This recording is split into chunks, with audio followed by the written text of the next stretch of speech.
जय हिंद दोस्तों, इस वीडियो में हम लोग देखेंगे सिस्टमैटिक सैम्पलिंग, स्ट्रेटिफाइड सैम्पलिंग और स्ट्रेटिफाइड सिस्टमैटिक सैम्पलिंग, जो कि एग्जाम में एग्जामिनर का फेमस एक क्वेश्चन है और ये बहुत पसंदीदा क्वेश्चन है। तो स्टार्टिंग करते हैं। सिस्टमैटिक सैम्पलिंग क्या होता है? Systematic sampling involve the selecting of element from an order population at a regular interval. Systematic sampling क्या होता है? पॉपुलेशन, एक ऑर्डर पॉपुलेशन में से हम लोग जब सैंपल निकालते हैं, लेकिन शर्त ये है कि वो रेगुलर इंटरवल पर हो, मतलब एक फिक्स इंटरवल पे हो। मतलब हम पॉपुलेशन में से हर 10वां बंदे को निकाल रहे हैं तो उसके बाद हर 10वें बंदे को निकालेंगे। ये नहीं कि पहले से काउंट कर रहे थे 10, फिर मन किया तो दूसरे वाले पे ले लिए, चौथे ले लिए, नहीं, हर हमेशा 10 ही लेना पड़ेगा, जो आपका इच्छा होगा उसके अनुसार। ये पहला डेफिनेशन है। दूसरा definition, a probability sampling method involve the selecting of the sample by choosing a member of the population at a regular interval. ये एक तरह का मेथड है जिसका नाम प्रोबेबिलिटी सैंपलिंग कहा जाता है। ये तरह का मेथड है जिसमें हम लोग पॉपुलेशन में से उसके मेंबर्स को सैंपल के तौर पर सेलेक्ट करते हैं, लेकिन रेगुलर इंटरवल पर। एग्जांपल के तौर पे देखा जाए, researchers might select every 15% from the list of population. एक हम पॉपुलेशन का लिस्ट बनाए, मतलब वो रेगुलर होगा, मतलब वो बकायदा ऑर्डर में होगा। उसमें से रिसर्चर जो है वो हर 15वां बंदा को निकालता है, मतलब सेलेक्ट करता है अपने काम के लिए। दूसरा टॉपिक है स्ट्रेटिफाइड सैंपलिंग। स्ट्रेटिफाइड सैंपलिंग क्या होता है? Stratified sampling involve the dividing the population into the distinct subgroup or strata based on the specific characteristic. Stratified sampling क्या होता है?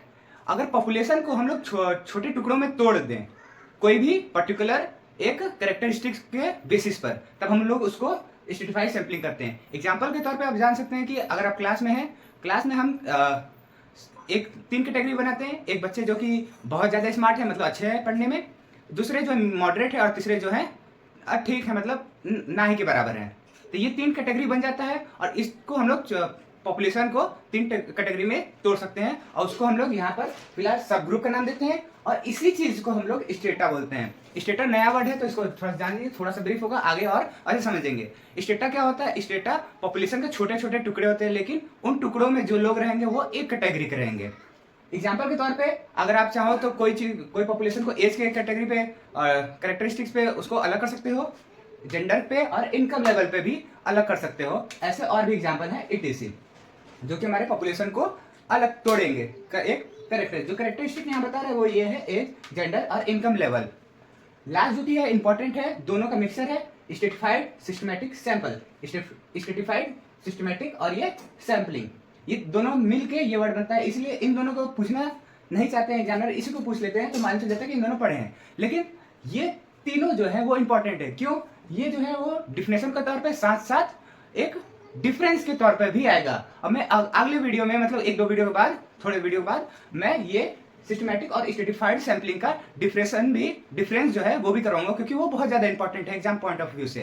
तो देखते हैं अभी स्ट्रेटिफाइड सिस्टमैटिक सैंपलिंग।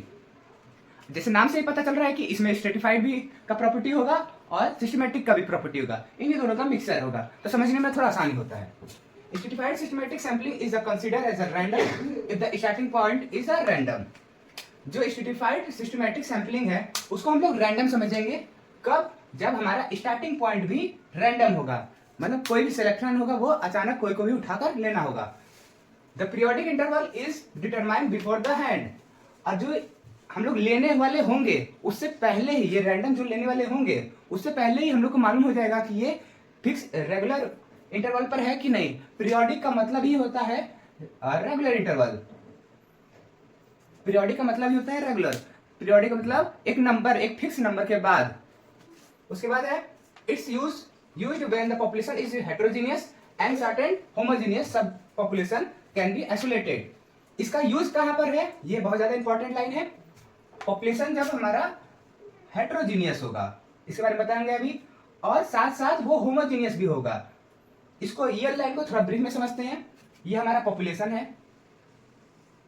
पॉपुलेशन में हम लोग देखते हैं हेटेरोजीनियस, मतलब यहां कुछ लोग हैं, यहां कुछ लोग हैं, यहां कुछ लोग हैं, यहां कुछ लोग हैं। ये वो बच्चे हैं, इसको समझते हैं। ये पूरा पॉपुलेशन है, ये जो बॉक्स है उसको मान लेते हैं पर्सन है, और हमको ये जो पूरा पॉपुलेशन है वो कोई का कॉलेज का है। अब जाहिर सी बात है कॉलेज का है तो सारे बच्चे अलग अलग कोर्स के होंगे, बीकॉम, बीए, बीएससी के, तो उसमें से अगर हम लोग देखा जाए तो ये हेटेरोजीनियस है। लेकिन अगर हम लोग इसमें से बीएससी वाले को अलग निकाल लें, बीकॉम वाले को अलग निकाल लें, तब वो हमारा होमोजीनियस सब ग्रुप बन जाएगा, छोटा छोटा पार्ट बन जाएगा इसी पॉपुलेशन का। तो इस लाइन का ये मतलब हुआ। और इस जो ये होमोजीनियस है उसको हम लोग अलग करके ट्रीट करके वैल्यू निकाल सकते हैं। आशा करते होंगे कि इस वीडियो में आपको समझ में आ गया होगा सिस्टमैटिक, स्ट्रैटिफाइड और स्ट्रैटिफाइड सिस्टमैटिक सैंपलिंग और डिफरेंस। इन दोनों का डिफरेंस जरूर देखिएगा। मिलते हैं अगले वीडियो में।